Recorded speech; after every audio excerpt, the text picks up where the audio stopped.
We're here. I'm here, hi. Hi. This is Sonam. Hello. Shri. Hi. Gori. Ate Nancy. Hello. Sarita. Welcome to my vlog. Yeah.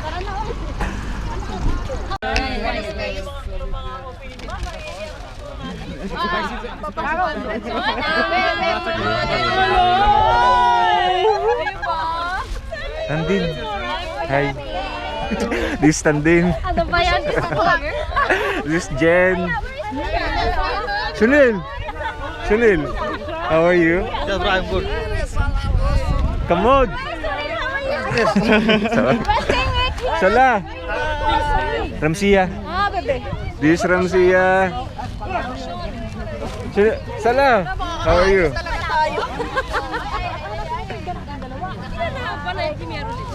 Kailangan natin na ano. Natin also. Meron ano eh, merong... Hi, bebe, how are you? Bel. Ad. Thank you for Joe. coming. अरे सुनील गुप्ता Cora. कैसे हैं? Para kompleto. Eating na. Kira. Sabit. Yeah. How are you, bro? Good. Yeah. I'm using light.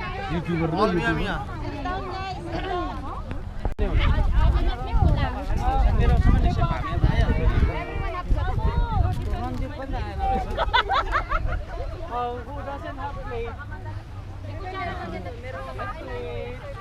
What do you want? What do you want? Jobber is sweeping this now. Yeah, bread. Rice. Excited. Sunam, can I have Give me roll. bread? Yeah, that one tastes good.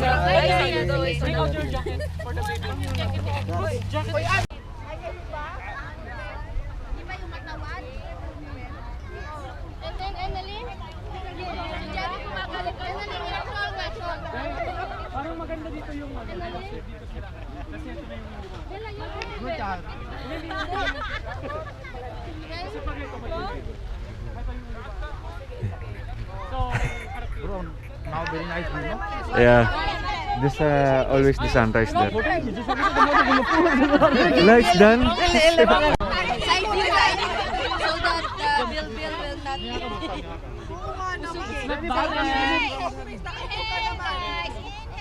Joe, move mo.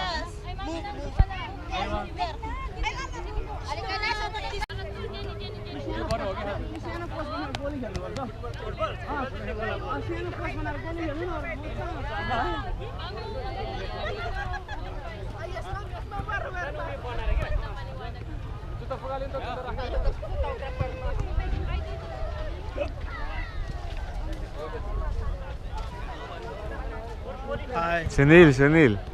I am from India. Now very clean, This is no? Sala. Now very clean. Yeah, it's very clear now when When you upload this pic? no, I cannot upload no first.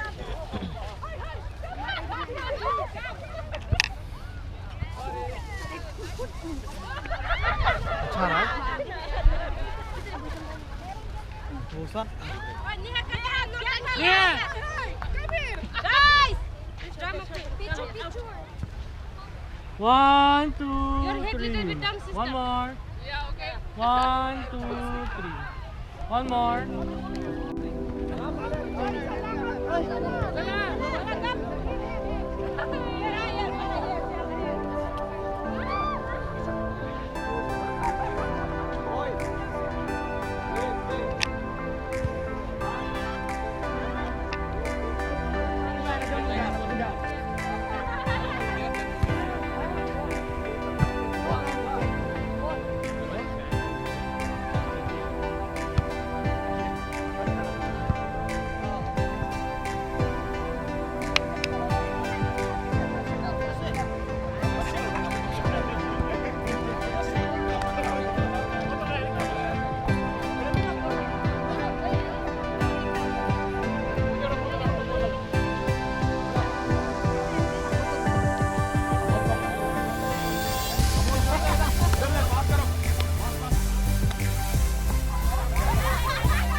Selfie na.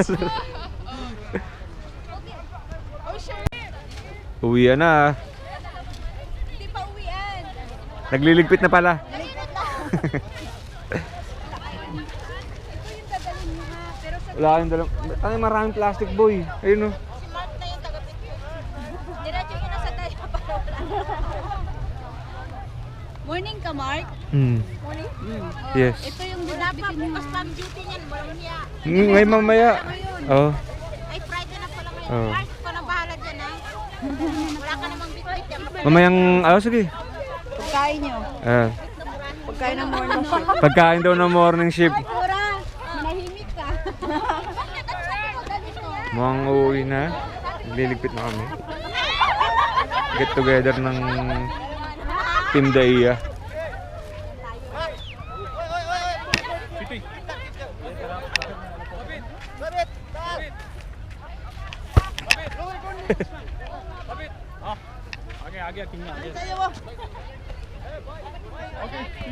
Igagi.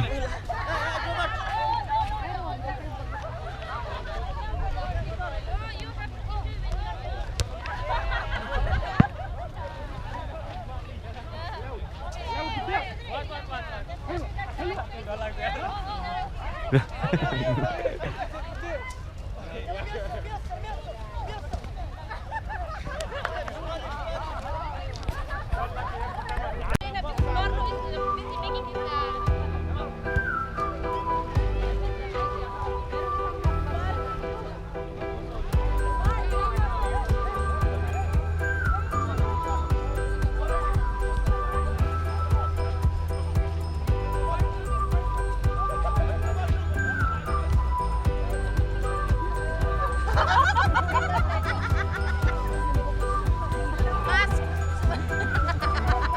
Gusto nyo ng mask?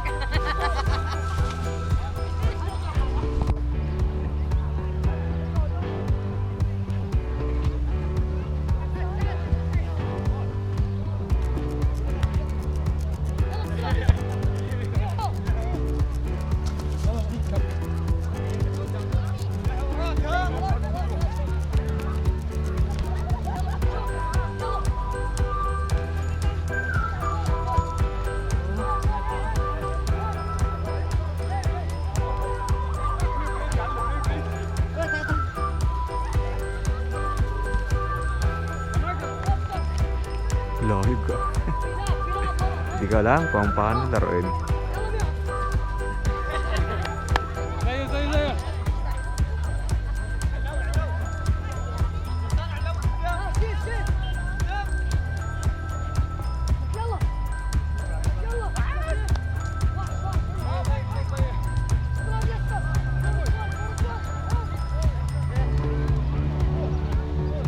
Ayun.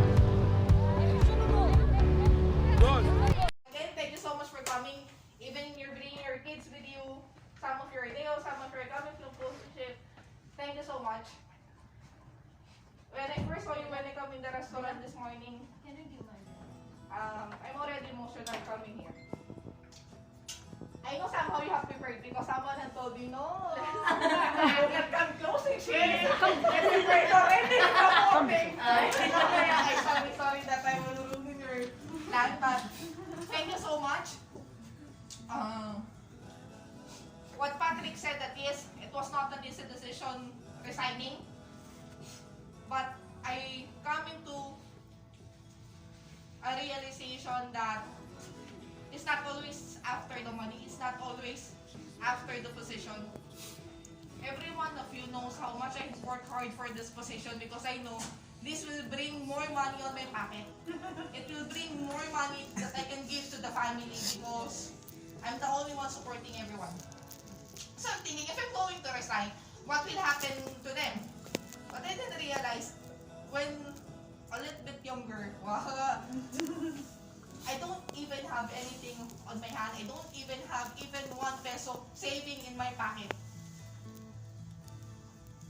And it brought me here, on this position. So, I thought that even I go back home in the Philippines, I will not go back home zero because I have a lot of experience working with you. I already have gained experience at work. I already gained a lot of patience, understandings. I learned that not only how I'm going to prepare myself going to work, or how the restaurant will be able to serve customers or be very good in the eyes of the company, but also I have learned a lot of things regarding to be more understanding, to put always my shoes on your shoes. What if this person come to work that having a lot of problem in their house, and then I'm still going to give them a problem at work? I don't know if you know Karma, but every time I'm going to see Karma, I know you know Karma, and a lot of people doesn't like Karma, but every time I'm going to see Karma, I'm going to think, what if my father is the same like him? I mean, he's not good in talking. His level of communication skills not that good. And he still needs to provide for his family. What if that's my father? Who is someone there who will help him?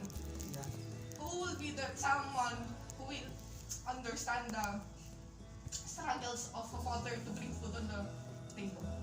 So it's quite hard, especially if you're a man, because when I was 20 years old, after graduating college, my father loses job, and he doesn't have any option to find another job because of his age, because of educational background, everything. So I just thought that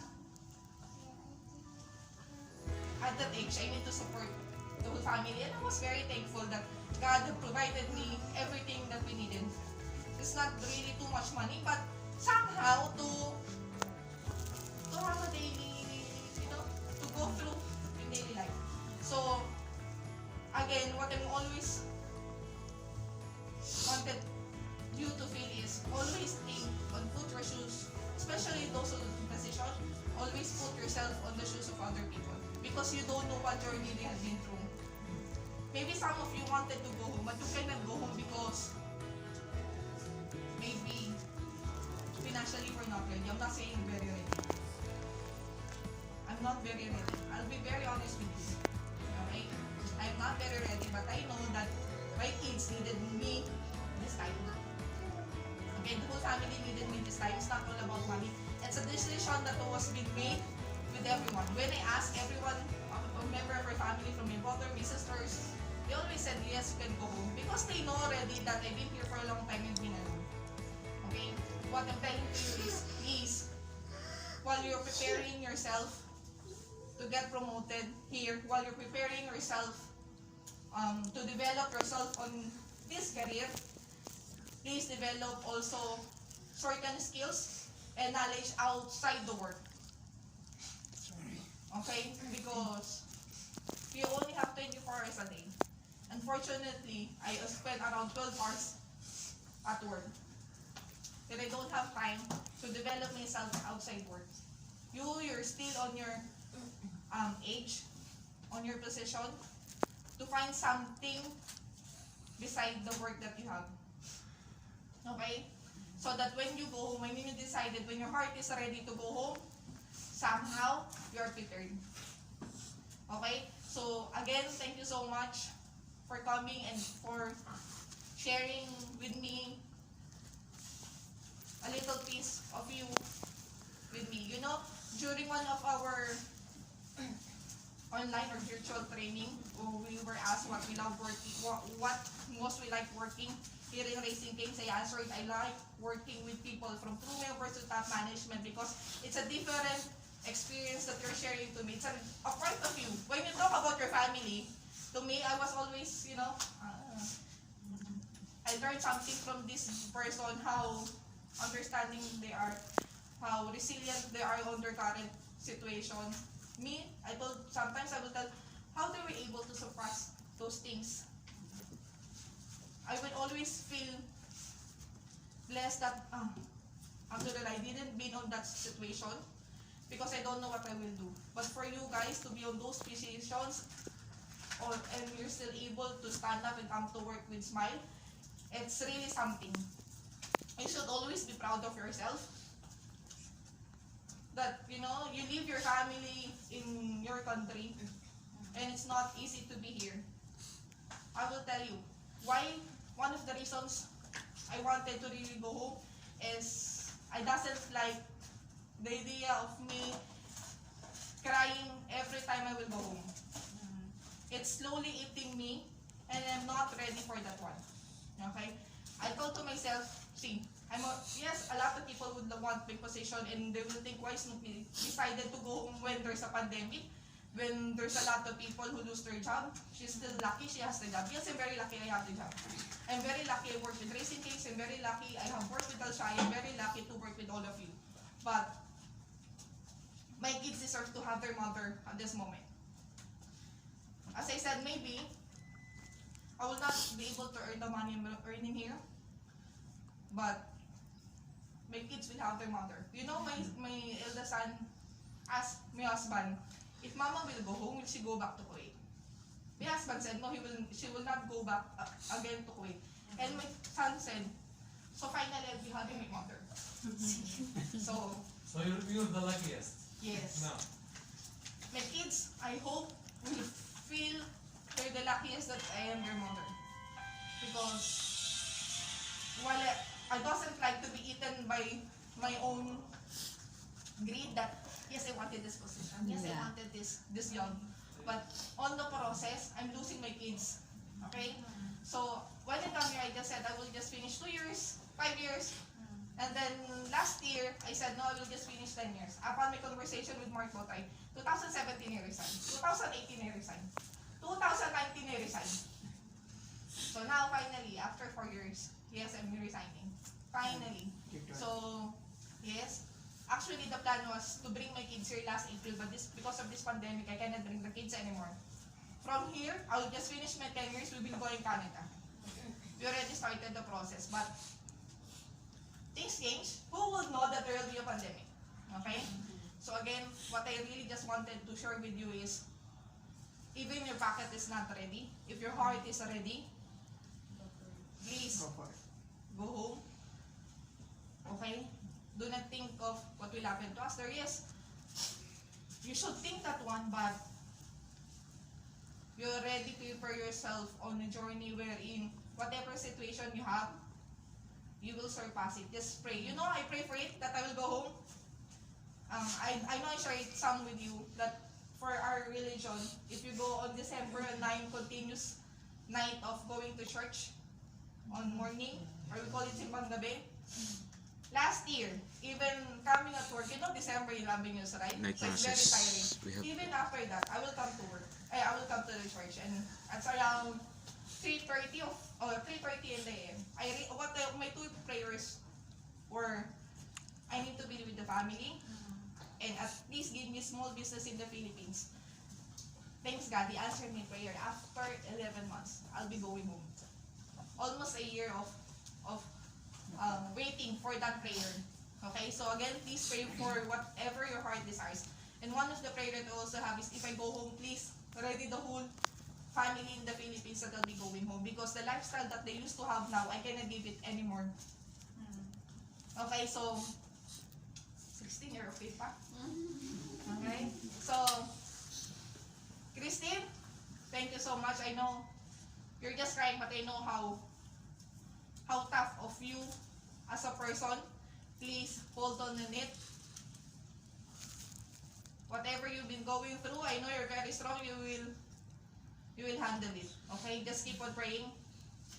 Same to you, Sunil. I know you're on journey now. It's hard. I know that you don't know what time you will go home in your country and enjoy the wedding.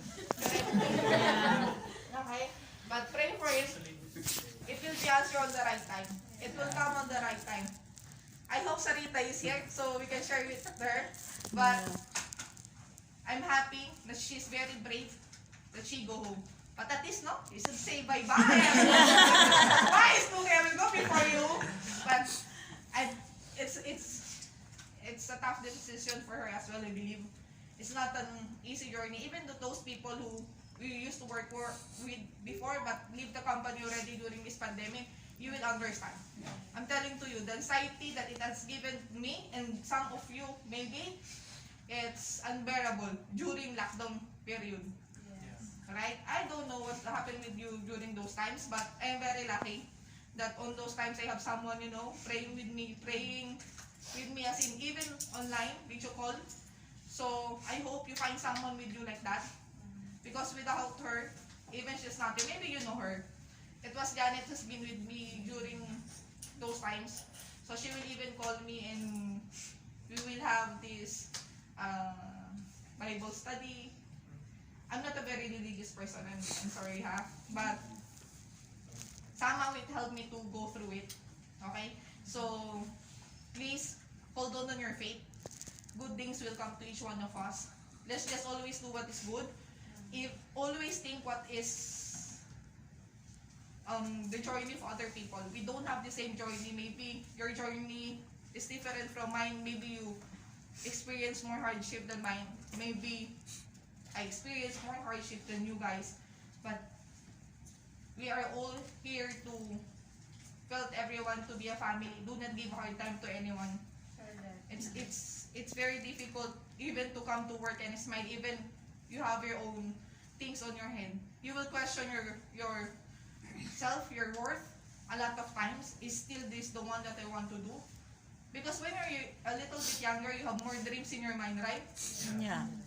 Correct? These young people. I'm Young sorry. Lipat ka rito dyan. Diba? I also felt frustrated at times because when I was going to think back, I was like, this is not what I dream about. When I was in college, or I didn't study hard only to be here, to be shouted with someone. Please, whatever position that you have, please do not shout with anyone. Do not degrade them. If you know better than anyone else on certain topic, please be polite to correct them. It's not always easy journey, okay?